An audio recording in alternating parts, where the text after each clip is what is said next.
Dando sequência à série de entrevistas que a gente está fazendo na cidade de Anápolis a respeito da imigração árabe, hoje nós estamos conversando com o seu Jorge Afif El Homs. Ele vai contar um pouquinho da história dele e também de seus pais, do seu Afif e da dona Nájila. Vai contar de onde veio, por que veio. Conta um pouquinho dessa história para a gente, seu Jorge. Olha, era uma era de pobreza lá na nossa região, lá por causa da Turquia em si, que ela dominava tudo. O pai trabalhava dia e noite para sustentar a família, além dos 6 filhos, tinha vários para sustentar. E cada um de nós se tentou procurar assim, um caminho, e esse caminho levou a gente a chegar até aqui, a seguir uma forma ou de outra, com dificuldade, com até alegria, porque hoje aliás, mesmo na época da ditadura do Brasil, o Brasil era um país de paz. Teve umas guerrilhas assim no Araguaia, no Pará, mas mesmo assim... Nada que se compare com o ambiente de guerra, né? Não. E quando meus irmãos chegaram, era antes da guerra. Quer dizer, Fauás e Azaca, né? Os dois primeiros que vieram, então, foi Fauás e Azaca. E Azaca. Vieram do Líbano para o Brasil. Isso. Mas depois, assim, um tempão, assim, eu tive um problema lá particular, não era em relação à guerra ou qualquer coisa. Aí eu pedi para me vir, mas como amor da família, das famílias em geral, era bem maior do que a gente imagina. Eu pedi para vir para cá e na hora, assim, meus irmãos me ajudaram, me deram todo o apoio do mundo, a família toda, inclusive, até a família Zak, que tem um certo parentesco com a gente. Ela deu apoio, fez de tudo para me chegar aqui. Quando eu cheguei aqui, aí comecei, né, você sabe, né, com um certo sofrimento e com uma certa alegria e tentando, pensar em trazer meus irmãos para cá também, porque aqui era, por mais que seja assim, a dificuldade, mas nunca tive dificuldade na realidade financeira, porque eu tinha a família toda junto. Então o seu Fauás, o primeiro irmão que veio, e a dona Zaca já estavam estabelecidos quando o senhor chegou? Já tinham condição boa? Já estavam estabelecidos, inclusive eles me ajudaram de todos os tipos de amparo mesmo. Todas as necessidades mesmo. Né? Aí, com o tempo, assim, a guerra começou lá.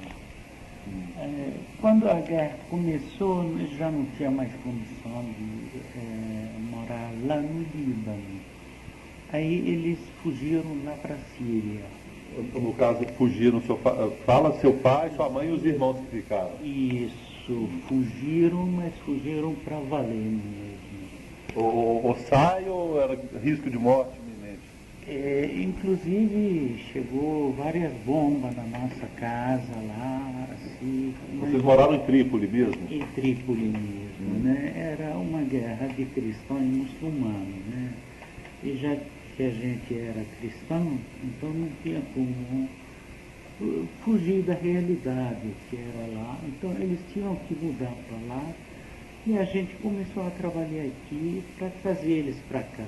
Certo. Mas por que o pai do senhor, até voltando um pouquinho no tempo, ele não se interessou em vir num primeiro momento? É porque ele já estava estabelecido lá e era tempo de paz, não é isso? Não, ele tinha um trabalho garantido, 100%. Certo. Não tinha tempo nem de respirar. Que tipo de trabalho que você pode falar? Ele era construtor, pegava assim, prédios para construir. Fazia aquela empreita mesmo, vamos Isso. falar assim. Desse tipo. Só que minha mãe ficou com medo, né, de alguma coisa acontecer com meus irmãos que ficaram lá. Inclusive, todos nós somos, desculpa falar a palavra, mais cultos. Assim, não é qualquer coisa como... Não, estou entendendo, tranquilo. Né? Uhum. Então, a gente estudou, meu irmão foi, assim, ele formou na França. Qual dos irmãos? Bedran. Bedran, ele formou em quê? O Bedran, ele formou na eletrônica. Engenheiro eletrônico, seria isso? Chegou a ser engenheiro eletrônico, eu estava estudando na matemática, eu estava lecionando a matemática. Você já estava lecionando, então? Já estava lecionando, mas particular, não é assim, dentro de uma escola. Mas se o senhor, assim, já estava, vamos dizer, encaminhado lá, por que o senhor resolveu vir para o Brasil, então? Eu vim por um motivo pessoal mesmo. É um motivo particular que o senhor falou. Particular, Tá não é, certo, então não a é gente não toca motivo de guerra ou de certo. medo, de... Não era dificuldade financeira, não era nada. Nada, nunca faltou um centavo para nós, graças a um meu irmão favorado e a minha irmã, que sempre ajudava Certo, na certo. sustentação da gente e o nosso trabalho, claro, lá. Evidente. Aí, de repente, minha irmã foi para a Austrália, Qual irmã? a Sana. Sana, tá. A Sana terceira, foi né? para a Austrália, depois,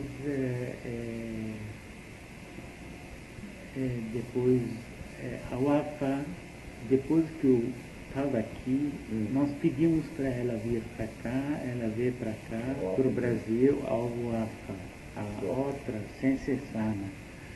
E ficaram aqui durante 3 anos, Certo. trabalhando comigo. Que tipo de atividade você exercia aqui? Eu tinha umas 6 lojas nessa rua General Joaquim Inácio. Qual ramo que era? Armarinho, cerimonial? Todos os tipos de ramos, se imaginar, eu tinha. Tinha calçados, tinha cerimoniado, tinha várias coisas. Depois eu parti para enfrentar. Você sabe que o libanês, o sírio, qualquer um daquela região, ele é aventureiro. Ele é aventura, desafios, né? depois resolve, né? Sim. Depois vê se deu, não deu, assim por diante, né? Então, era dinheiro demais, era riqueza demais, era tudo que você imaginar, era demais, né? Mas mesmo assim, nós ficamos aqui, mas você sabe que dentro de uma família sempre tem uma certa confusão. Isso é normal em qualquer família, em qualquer lugar. Inclusive, assim, eu tinha muitos negócios com Rado Rajar, que todo mundo fala mal dele, mas o único que não fala mal dele sou eu. Por quê? Porque tinha negociação com ele, eu sabia o jeito dele, ele sabia meu jeito. E assim por diante, a vida continuou assim até que nós chegamos a minha irmã, por exemplo, já vou cortar o assunto. Qual delas? A Wafa. Wafa. Decidiu ir para a Austrália, ela, o marido dela. Quando ela veio do Líbano, ela já era casada ou não? Não, já era casada. Já era casada, né? Já era casada. O nome do esposo dela? Jorge. Também libanês? Jorge Cury, libanês. Aí ele foi lá para a Austrália, estudou durante 8 anos. Ficou lá estudando, né? A Wafa ou o Jorge? O Jorge, o próprio Jorge. Hoje, graças a Deus, ele é diretor de uma indústria eu acredito que chama ICA, uma coisa assim, que ele ganha muito bem. De que ramo que Ele bom de contabilidade, de administração, de tudo que você imaginar. Né? Mas na Austrália mesmo? Hoje eles estão na Austrália. Né? Fixaram residência lá. Isso. E a outra irmã, a Sana, já tinha ido para a Austrália com o marido dela. Qual o nome do marido da Sana? Felipe. Felipe, ele já é brasileiro? Felipe, não, ele também, é libanês. Também né? libanês. Ele nunca veio aqui. É. Né? E o resto continuou do jeito que está, depois eu casei com minha esposa, né? Que ano você casou? Mais ou menos em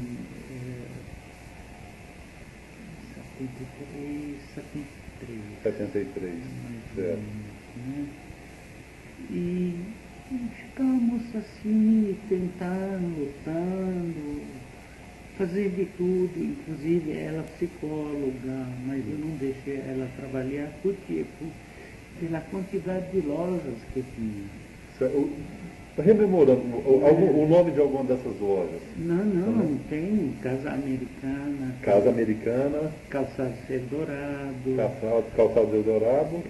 Armarinho São Jorge. Armarinho São Jorge. Casa Lago Azul. Casa Lago Azul. Jorge Calçados. Aí não, independente disso, tinha mais lojas, mas eu falo assim, para a gente olhar um pouquinho. Naquela época não tinha computadores, não tinha nada.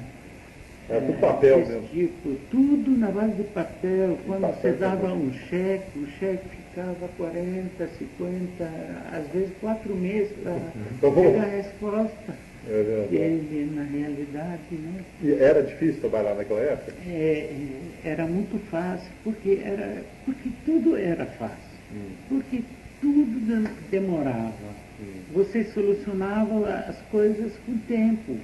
Não é imediatismo, hoje é tudo, tem que ser na hora, né? Hoje, agora, na hora, não tem nem como respirar hoje. Se você respirar, você está com o nome no SPC. É verdade. Na realidade. Uma piscada de olho. Inclusive, hoje saiu na televisão essa notícia, né?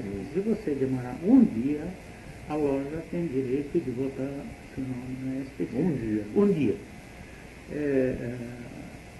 Ontem era 15 dias, né? Hoje é um dia. Então, cada vez as coisas vai apertando mais o prazo. Piorando mais. Aí, o que aconteceu? Que nós conhecemos uma pessoa que é diretor da Granol. Óleo. Aí nós entramos na Granol, só que nós colocamos assim, apartamento e a loja, a mercadoria da loja e várias coisas como garantia.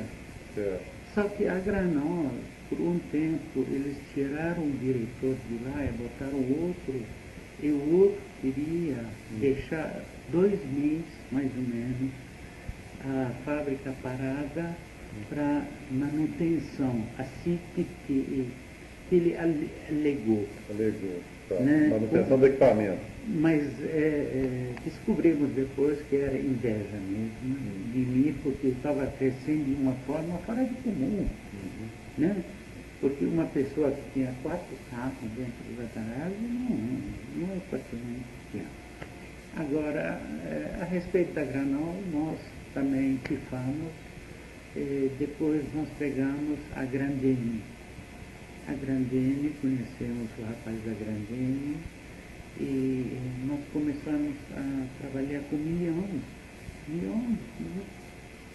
Né? Porque quando a gente comprava as coisas, um absurdo de coisas. Era caminhões e caminhões de calçado para distribuir, era distribuição. Primeiro era o óleo, o segundo era o calçado da Grandene. Da Grandene, e o mais forte era calçados a granel. Calçados assim, eu ia para São Paulo e eu comprava caminhões e caminhões Sim. Depois encontramos uma firma que vende alumínio. Alumínio. Chama Alumínio Econômico, lá do Rio Grande do Sul. Alumínio econômico. Quando vinha para cá, a gente ficava uma semana, 2 semanas, 3 semanas para embalar, para desembalar a mercadoria. Só que tinha uma turma para embalar, para vender, né? Não, a venda é que assim, a gente vendia antes de chegar à mercadoria, né? No caso E era assim por diante, embalar né? E assim por diante, de repente, de tanto problema, eu acredito que eu já tive uns 3.000 funcionários até hoje, 3.000 a 4.000 funcionários. Passar pelas firmas. Claro, a maioria, desculpa falar, a maioria eram de baixa classe. A maioria. Só que de repente eu caí na depressão. É porque eu não estava aguentando mais a barra. Era muita coisa ao mesmo tempo. Tudo. Era tudo. Certo. Mas encabeçando o negócio, estava o senhor sozinho, então? Não tinha nenhum irmão ajudando, nem ninguém? Não. Só o senhor? Só eu. Por exemplo, o Bedran entrou comigo por uns 3 meses, 4 meses. Não aguentou e... Só. E meu cunhado também. Qual o nome do entrou cunhado? um mês. Qual o nome dele? Chama Mussa. Mussa. Mussa ficou um mês. Ele veio só para ver como é que está a situação aqui em Anápolis. E eu apoiava todo mundo. De repente, eu caí na depressão. Mas não era culpa nem do meu irmão, nem do Mussa, nem de ninguém, porque eu construí. E caiu em depressão com os negócios andando bem, né? Andando muito bem, não é bem. Muito bem. Porque o normal seria, se estivesse andando mal, né? Aí seria até normal, né? Mas nunca, assim, eu entrava nos bancos, assim, inclusive, assim, uma coisa importante, não existe nenhum banco aqui em Anápolis que eu não perdi com ele. E quando eu perdia, eram milhões. Eram coisas de louco. Não vou falar do plano do Collor, porque esse era fichinha. Agora do resto, do sul brasileiro, do fulano, assim, era uma coisa fora do comum. Mas eu aguentava, suportava, porque eu tinha construído esse castelo todo em cima da areia. Eu não sabia que um banco ia quebrar um dia. Eu confiava nas pessoas, inclusive. Inclusive, tem um tal de Lúcio, hoje, você deve conhecer, ele era o gerente do Banco Sul Brasileiro, antes dele Meridional. Não, depois mudou para Meridional. Meu volume de dinheiro estava no Banco do Estado de Goiás. Aí, um dia, ele chegou em mim, numa quinta-feira, falou: Jorge, coloca seu dinheiro nesse banco meu, que eu te dou 11% de juros, não esqueço nunca. Todos os bancos estavam dando 5, 4, assim, de juros. Ele paga o triplo, né? De repente, eu faço o cheque na hora para ele, eu passo para ele. No outro dia, na sexta-feira, eu estava sentado assim, jantar, aí eles falaram, Banco Sul Brasileiro quebrou. E foi tudo. Tudo por alto? Tudo. Depois me encontrei com ele, depois de muitos anos, inclusive há 2 semanas atrás encontrei com ele, foi assim, ele falou que caiu na depressão também. Eu falei: mas o que você tem com isso? Você tirou tudo de mim, tudo. Aí eu comecei, cada aperto que ia... E como o senhor passou a lidar com os negócios depois dessa situação? Aí comecei a vender as coisas, né? Cada aperto eu vendia uma coisa, cada aperto eu vendia uma coisa, até que eu reagi. reagi e fui construir uma casa lá na Avenida São Francisco. Era a melhor casa aqui em Anápolis, né? Era 2 andares com cinema lá dentro, né? Eu estava competindo com aquele Josias Braga, quando ele começou a construir a casa dele. Bem no alto da Avenida São Francisco. Bem no alto, em frente ao prédio do Jorge Naum. Isso, exatamente. Entendeu? Perto da altura da Alzega ali. Isso, para lá da Alzega. Então, isso que aconteceu e foi. E cada aperto aqui, eu gostava tanto do meu filho, da minha esposa, que eu nunca deixei faltar nada. Nunca. Eu fiz tudo. Até que eu perdi tudo. Não, até que eu perdi, não. Até o dia que eu caí na depressão aqui, que aconteceu várias coisas, né? Assim, uma atrás da outra. Uma sequência, né, de acontecimentos, isso, né? Tentei suicidar várias vezes. Sério? Sério. Inclusive, essa semana eu não estava bem, estou num estado muito para baixo.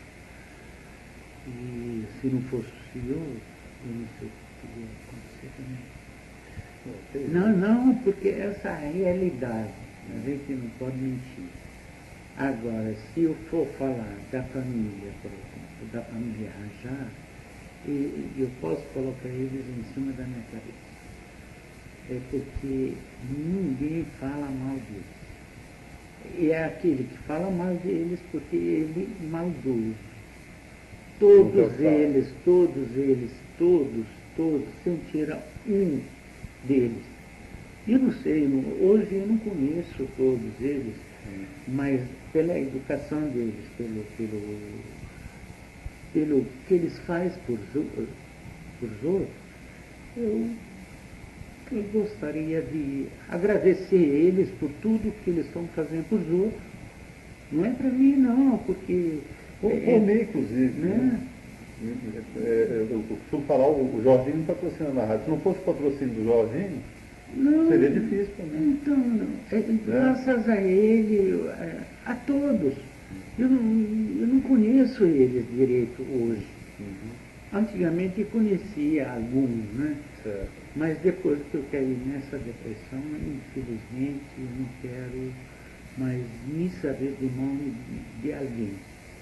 Mas eu sei que eles são uma família de primeira, por mais que os outros façam. Aliás, eu nunca ouvi falar mal deles. Também. Né? Verdade. Então, essa história toda, se for a respeito particular meu, se de repente eu cair na depressão, e quem está com depressão não pode levantar assim, com remédio, remédio não faz dinheiro. Né? Agora, a respeito deles, se Deus quiser, Deus que dê para eles assim milhões do que eles têm. Só para a gente finalizar, então. O seu Afif, então, e a dona Nájila nunca vieram para cá, para o Brasil? Eles vieram, moraram comigo. Tá. Só para complementar isso, então moraram com o senhor. Moraram comigo. Porque o senhor falou que eles saíram fugindo da guerra lá no Líbano. Isso. Foram para a Síria.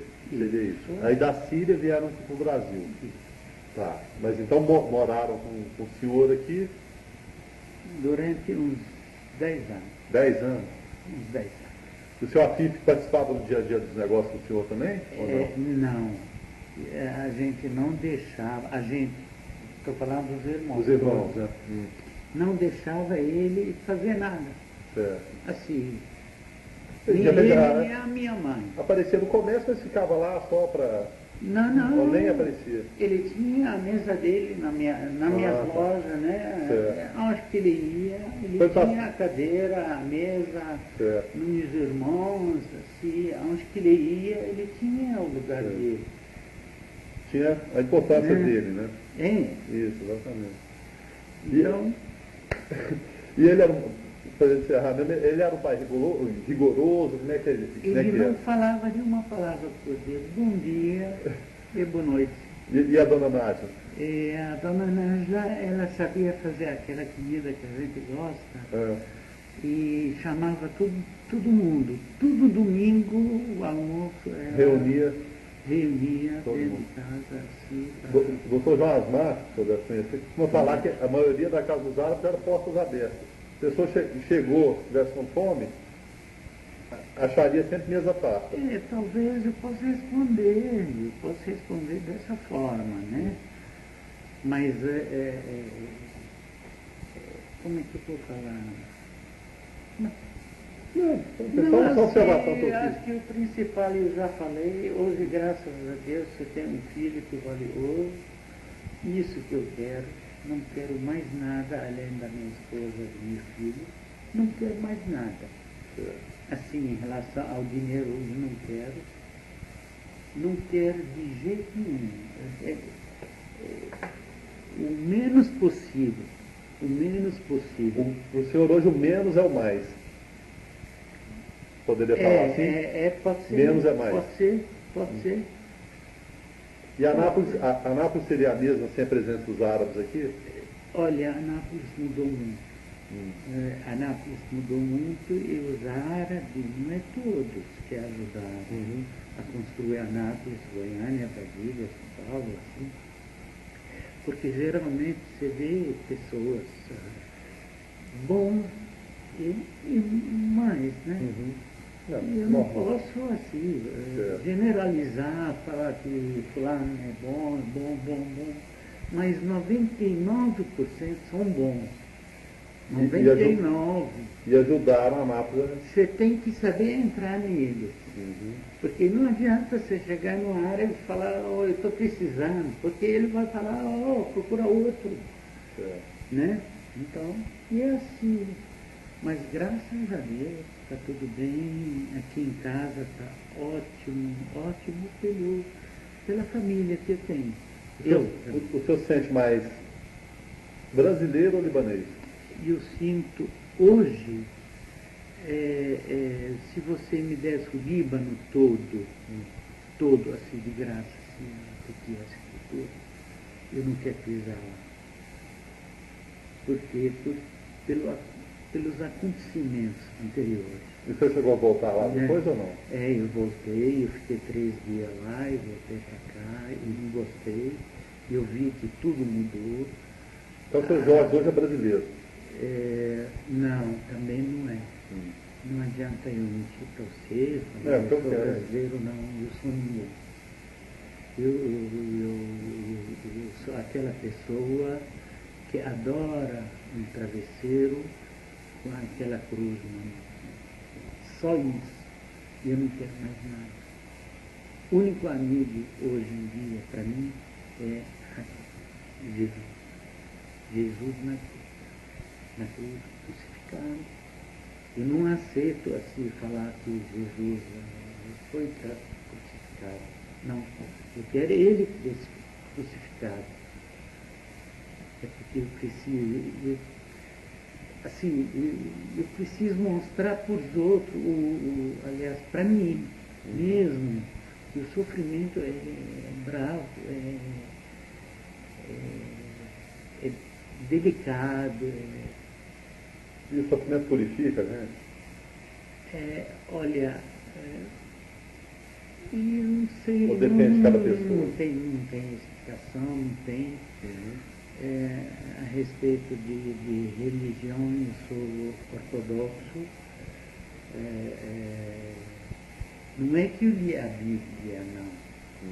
Né? Já tive oportunidade de pegar 5 Bíblias diferentes, cada uma diferente, né? Assim, da outra.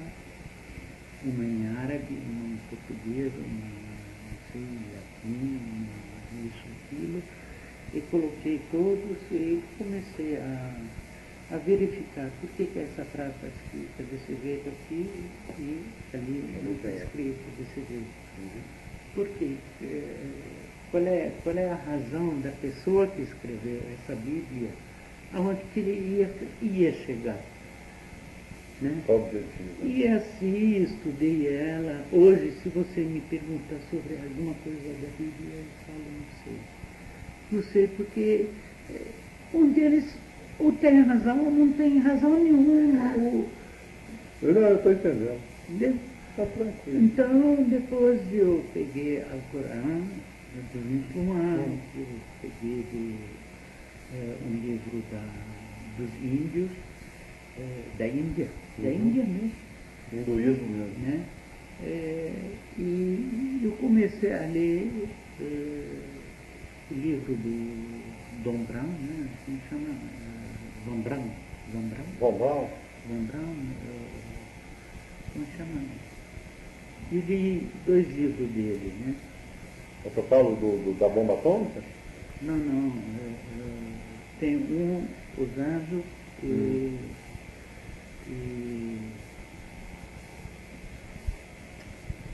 Ah, mas os Demônios. tá.